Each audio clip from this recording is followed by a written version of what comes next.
Ladies and gentlemen, welcome back. We are joined right now by Caroline Glick, our friend, and Caroline Glick of the Jerusalem Post, and also, of course, Senior Middle East Fellow at the Center for Security Policy. Hey, Caroline, how are you? I'm great, and I'm the director of the Israel Security Project at the David Horowitz Freedom Center in L.A. So, Excellent. that's the other thing I do. Okay, I'm from great. Jerusalem. Okay, well, you need a huge business card to fit all that. Maybe you use both sides. Nah, I just don't carry them. Okay, that's the easy way around it. Okay, well, listen, thank you for joining us as always. Thank you. You wrote a great piece titled, I found it at CarolineGlick.com, and it's titled "Obama and the quote-unquote official truth."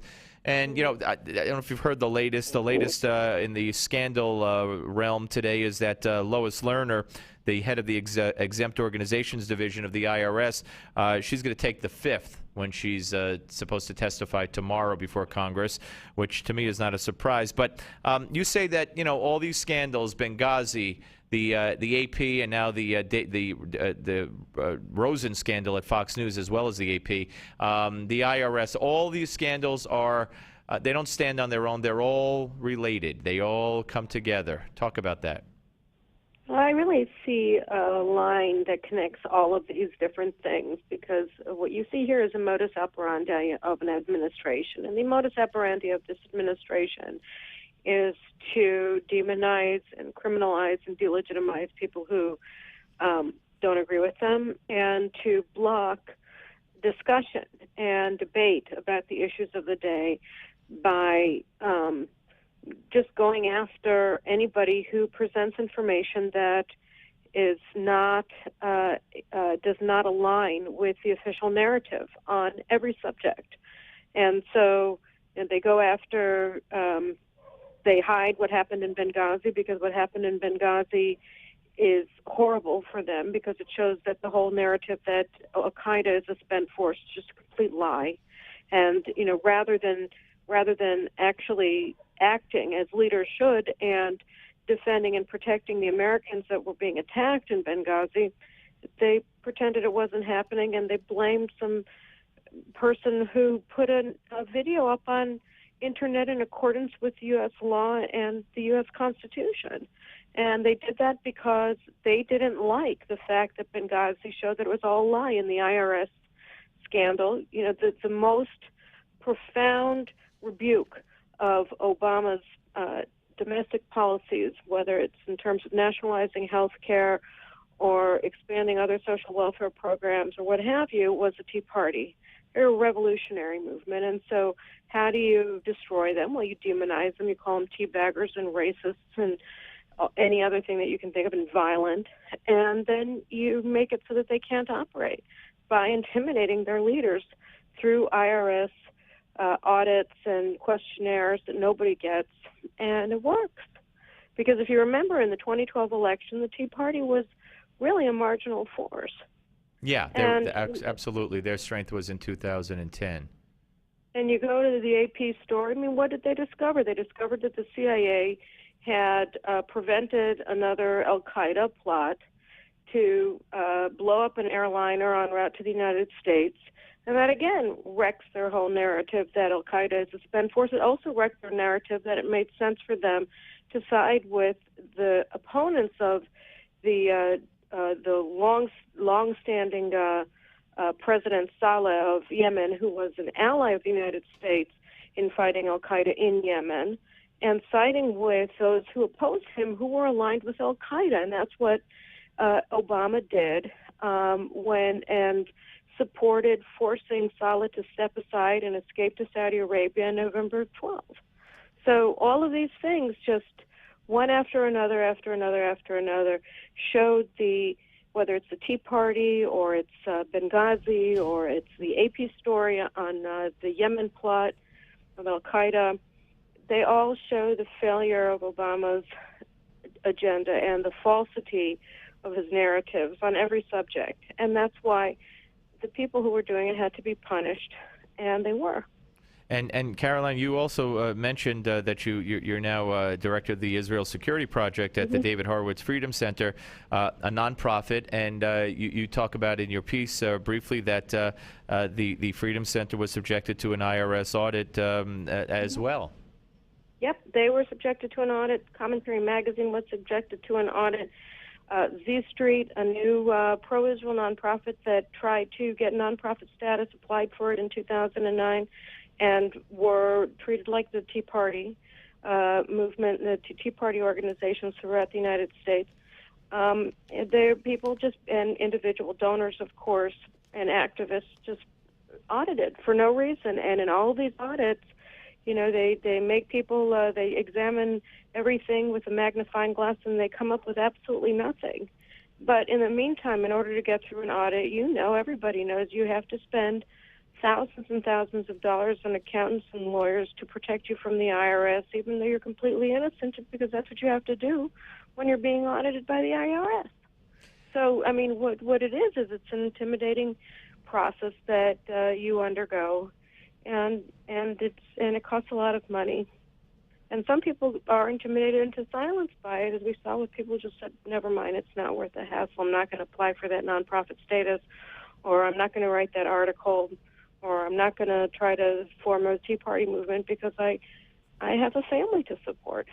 Yeah, and by the way, James Rosen, of course, of Fox News, has been named as a co-conspirator in a case because he was talking reportedly to someone who was leaking inside the State Department.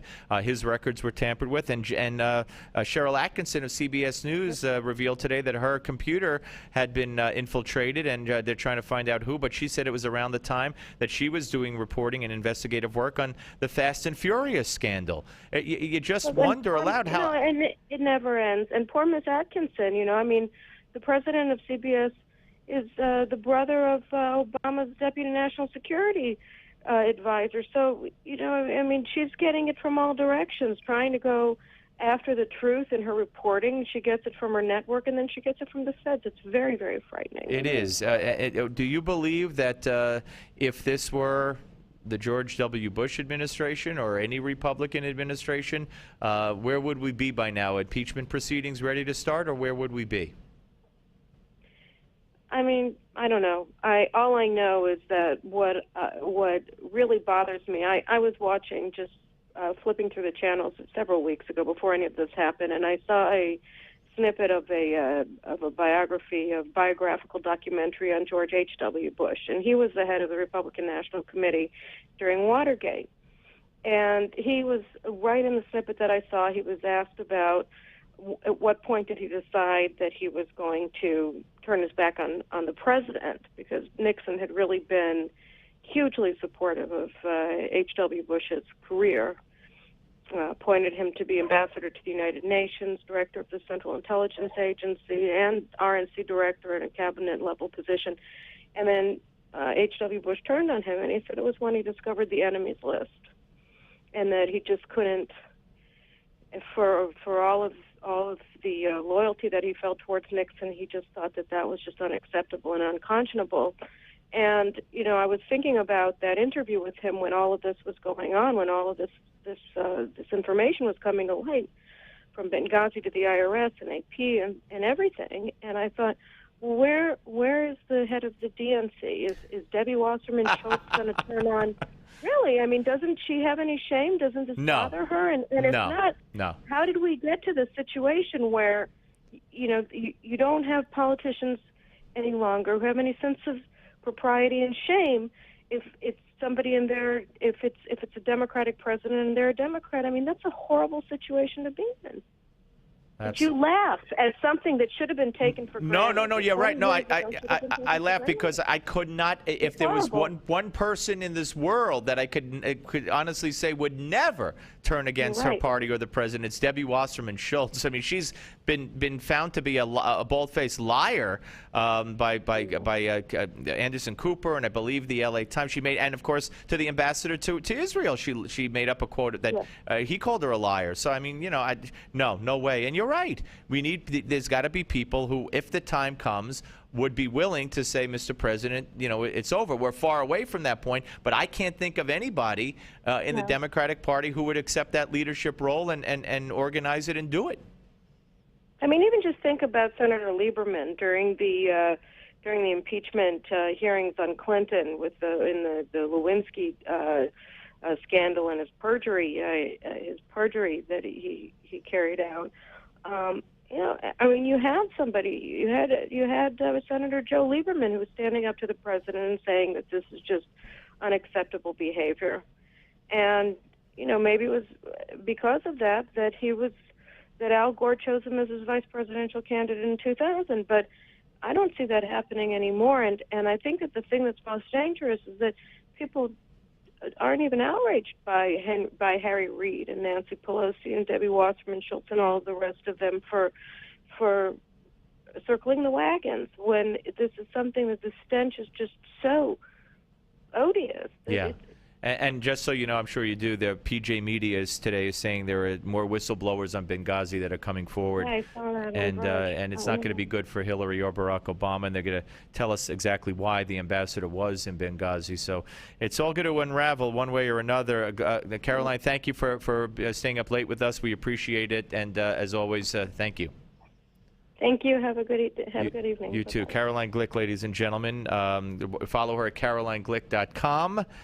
Former advisor to Benjamin Netanyahu, deputy managing editor of the Jerusalem Post, and we've been through it all. Senior Middle East fellow at the Center for Security Policy, and working with David Horwitz's Freedom Center.